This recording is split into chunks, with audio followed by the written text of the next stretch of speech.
ஆண்டவராகிய இயேசு கிறிஸ்துவின் நாமத்தினாலே உங்களை நான் வாழ்த்துகின்றேன். இந்த புதிய நாளுக்குள்ளாய் நானும் நீங்களும் பிரவேசித்திருக்கும் பொழுது தேவன் தாமே இந்த நாளை நாம் கடந்து போகின்ற பாதைகள் எல்லாவற்றிலும் தேவன் நம்மை நடத்தட்டும். தேவனுடைய நாமம் மகிமைப்படுவதாக. இந்த தேவன் தாமே நம்முடைய தேவனாக இருக்கின்றார். இந்த தேவன் தாமே மகிமை உள்ளவரும் மாட்சிமை உள்ளவரும் கனம் பொரிந்தனோருமாய் ராஜாதி ராஜாவும் கர்த்தாதி கர்த்தாவுமாய் இருக்கின்றார்.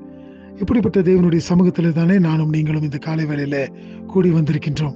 இந்த காலை வேளையிலும் கூட தேவனுடைய சமூகத்தில் நாம் வந்திருக்கும் பொழுது அவரை நோக்கி பார்த்து இந்த நாள் முழுவதுமாய் தேவரீராகிய நீர் என்னோடும் எங்களோடும் கூட இருந்து எங்களை வழிநடத்துவீர் என்று சொன்னால் அது நலமாக காணப்படுமே தகப்பனே. ஆகினாலே என்னையும் எங்களையும் உங்களுடைய கரங்களில் ஒப்பு கொடுக்கிறோம் என்று சொல்லும் பொழுது அவர் தாமே நம்மை வழிநடத்த போதுமானவராக இருக்கின்றார். எனக்கு பிரியமான தேவச்சனமே, இந்த நாளிலும் கூட ஏசாயா தீர்க்கதரிசியின் புஸ்தகம் 59வது அதிகாரத்தின் முதல் வசனத்தை வாசிக்கின்றேன். Isaiah chapter 59 verse 1. இதோ ரட்சிக்க கூடாதபடிக்கு கர்த்தருடைய கை குறுகி போகவும் இல்லை, கேட்க கூடாதபடிக்கு அவருடைய செவி மந்தமாகவும் இல்லை. இந்த இடத்துல நாம் பார்க்கின்றோம் கர்த்தருடைய வல்லமையையும் குணாதிசயங்களையும் குறித்து நாம் பார்க்கின்றோம். நம்மை ரட்சிக்க கூடாதபடிக்கு, நம்மை விடுதலையாக்க கூடாதபடிக்கு அவருடைய கை குறுகி போகவில்லை.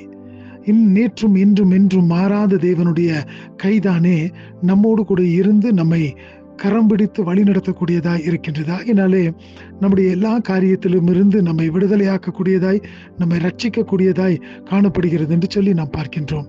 அதுதானே நாம் ஒரு பாடலை கூட பாடுறோம், கர்த்தரின் கை குறுகவில்லை, கர்த்தரின் வாக்கு மாறிடாதே, சுத்தர்களாய் வாழ்ந்திடவே சுதன் அருள் புரிந்தாரே என்று சொல்லி. நிச்சயமாய் கர்த்தரின் கை குறுகி போகாத ஒரு கரம். அவருடைய கரத்துல நம்மை ஒப்பு கொடுக்கும் பொழுது அவர் நம்மை வழி நடத்த, அவர் நமக்கு வேண்டிய செவ்வையான பாதையை காட்ட அவர் போதுமான தேவனாக இருக்கின்றார். அது மாத்திரமல்ல, அவருடைய செவிகள் கேட்கக்கூடாதபடிக்கு மந்தமாய் போகவும் அல்ல. நானும் நீங்களும் கேட்கும் பொழுது அவருடைய செவிகள் தாமே நம்முடைய வார்த்தைகளை கேட்கக்கூடாதபடிக்கு அவை மந்தமாய் போகவில்லை. அவர் நம்முடைய விண்ணப்பங்களுக்கும் நம்முடைய வார்த்தைகளுக்கும் செவி கொடுக்கிற தேவனாக இருக்கின்றார். அவைகளை கேட்டு தம்முடைய சித்தப்படி காரியங்களை நடப்பித்து தருகின்ற தேவனாக இருக்கிறார் என்று சொல்லி நாம் வேதத்தில் பார்க்கிறோம்.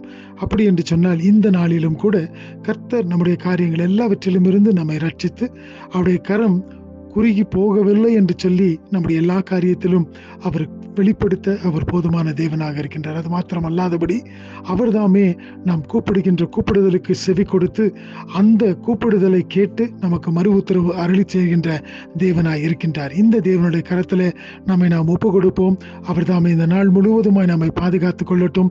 இந்த நாளிலே நாம் கடந்து செல்கின்ற பாதைகள் எல்லாவற்றிலும் அவருடைய கரம் நம்மோடு கூட இருந்து அது நம்மை தாங்கி பலப்படுத்தி வழி நடத்தட்டும். தேவன் தாமே இந்த நாளை நம்ம ஒவ்வொருவருக்கும் ஆசீர்வதித்து தருவாராக. ஆமென்.